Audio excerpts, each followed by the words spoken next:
Hello guys! Gagawa naman tayo ng isa na namang putahe. Ito ang mga ingredient natin.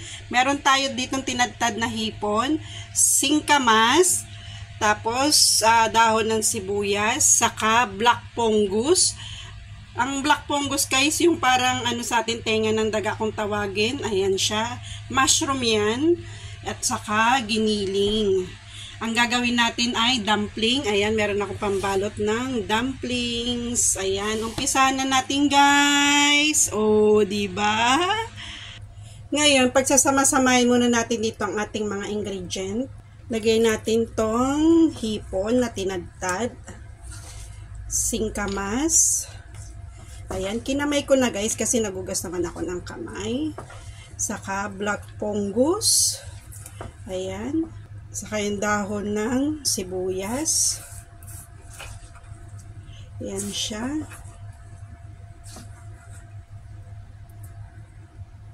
Lagyan natin ng oyster sauce. Seasoning. Ayan. Soy sauce. Ayan.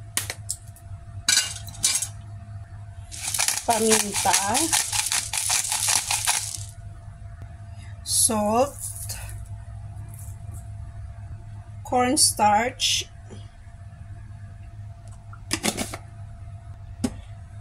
saka isang egg. Ayan, ngayon hahalo-haluin natin. Kamayin na para mahalo natin lahat. Ayan.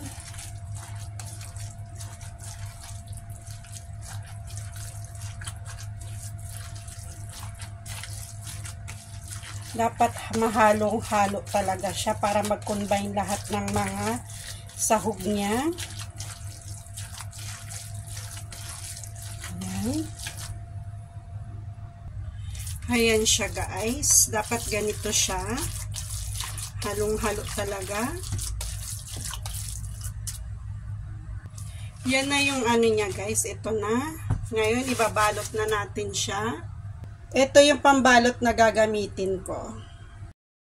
Guys, magbabalot na tayo. Ayan. Dagdagan natin konti. Yan siya. Hawakan natin dito. Ganyan.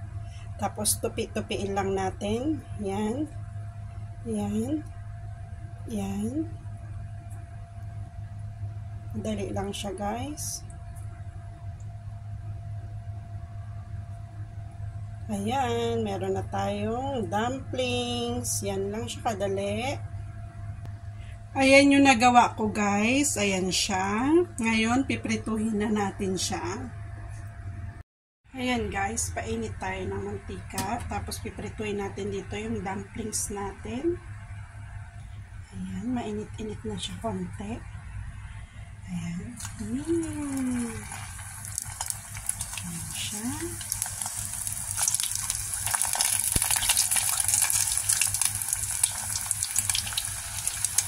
Ayan. Pasintayin natin siya mag golden brown. Ayan siya guys.